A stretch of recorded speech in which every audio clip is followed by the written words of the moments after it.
আসসালামু আলাইকুম। Math equation পরিবারে স্বাগতম জানিয়ে শুরু করছি আমাদের আজকের পর্বটি।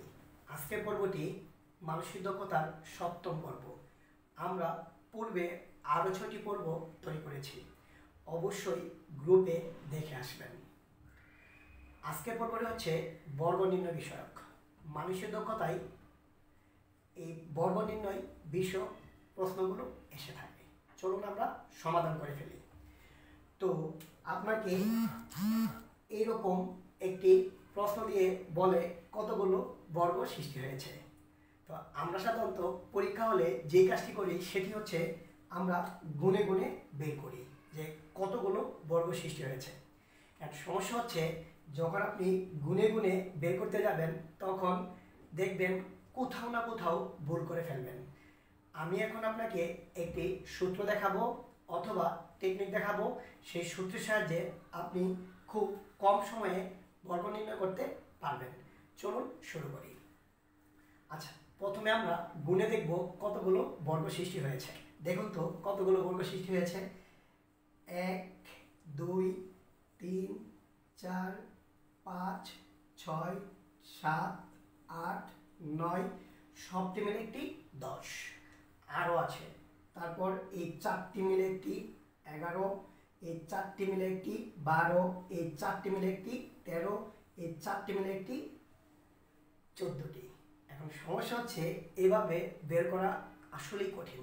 দেখুন আমি কিভাবে বের করি। হ্যাঁ, আপনি যে কাজটি করবেন সেটি হচ্ছে এই ঘরগুলোর মধ্যে সংখ্যাগুলো লিখে দিবেন। এখন আমাকে বলুন তো ভাইয়া, বর্গক্ষেত্রের ক্ষেত্রফল কি? তো আমরা জানি বর্গক্ষেত্রের ক্ষেত্রফল a স্কয়ার। যদি এদিকে কি থাকে, a থাকে, বর্গক্ষেত্রের ক্ষেত্রফল হচ্ছে কত? a square. তো যেহেতু বর্গক্ষেত্রের ক্ষেত্রফল স্কয়ার, সেই জন্য আপনি যে কাজটি করবেন প্রত্যেকটা সংখ্যার সাথে কি করবেন, স্কয়ার দিয়ে দিবেন। এখন বলুন তো 1 এর উপর যখন স্কয়ার দিব কত হবে? 1। 2 এর স্কয়ার দিলে কত হবে? 4। 3 এর স্কয়ার দিলে কত হবে? 9। তার মানে সবগুলো যখন আমরা যোগ করব তাহলে কত হয়? 14। আচ্ছা, এখন আপনার প্রশ্ন থাকতে পারে মাঝে কেন আমি যোগ দিয়েছি? হ্যাঁ, মাঝে যোগ দিয়েছি কারণ মাঝে কি আছে? যোগ আছে। তাই যদি মাঝে গুণ থাকতো তাহলে আমরা গুণ দিতাম। মনে আছে কিনা দেখেন তো, আমরা যখন ত্রিভুজ করেছিলাম মাঝে কিন্তু গুণ থাকাতে 2 গুণ 2 দিয়েছিলাম। আচ্ছা, মাঝে যেহেতু যোগ আছে আমরা কি দিয়েছি? যোগ দিয়েছি। তার মানে এই চিত্রে টোটাল 14টি কি আছে? ত্রিভুজ আছে, 14টি কি আছে? বর্গ আছে। এখন আসুন আমরা পরের চিত্রে চলে যাই। দেখুন তো ভাই, পরের চিত্রের মধ্যে এই কয়টি বর্গ আছে। এখন যখন আমরা গুনতে যাব দেখবেন আপনি কোথাও না কোথাও ভুল করে ফেলবেন। তাহলে দেখেন আমি কিভাবে করি। হ্যাঁ, 1 2 3 4, 1 2 3, 1 2 কত? 3। দেখুন এই পাশে দৈর্ঘ্য এবং প্রস্থ কি ছিল? সমান ছিল, কিন্তু এই জায়গায় বর্গ দিয়েছে কিন্তু দৈর্ঘ্য এবং প্রস্থ সমান নয়। তাহলে এখন আমি কি করব? আমরা জানি দৈর্ঘ্য এবং প্রস্থ সমান থাকলে আমরা কি দিতে পারি? স্কয়ার দিতে পারি। আর দৈর্ঘ্য প্রস্থ সমান না থাকলে আমরা যে কাজটা করব সেটা হচ্ছে দৈর্ঘ্য গুণন প্রস্থ দিয়ে দিব, অর্থাৎ আয়তক্ষেত্রের ক্ষেত্রফল লিখব। এখন বলুন তো দৈর্ঘ্যে কত আছে? 4। প্রস্থ কত আছে? 3। তাহলে 4 × 3 প্রথম লিখব। হ্যাঁ, তারপর 4 এর নিচে যে অঙ্কগুলো আছে সবগুলো গুণ করা শুরু করব। হ্যাঁ, দেখুন তো 4 এর নিচে কি আছে? 3। আবার 3 এর নিচে কি আছে? 2। আবার বলুন তো 3 এর নিচে কি আছে? 2। 2 এর নিচে কি আছে? 1। অর্থাৎ বড় সংখ্যাগুলো লিখে তার নিচে যতগুলো সব অঙ্ক আছে সবগুলো কি করব? লিখে ফেলবো। হ্যাঁ, এখন যদি করি তাহলে 2 এর নিচে কি আছে? 1। 1 এর নিচে কি আছে? 0। আমরা জানি কোন সংখ্যার সাথে 0 গুণ করলে 0 হয়ে যায়, সুতরাং 1 আসা পর্যন্ত আমরা ওয়েট করব। এখন দেখো তো 3 4 কত? 12, 3 2 6, 2 ওকে কত? 2। সবগুলো যখন আমরা যোগ করব তাহলে কয়টা হয়? 18 2 কত?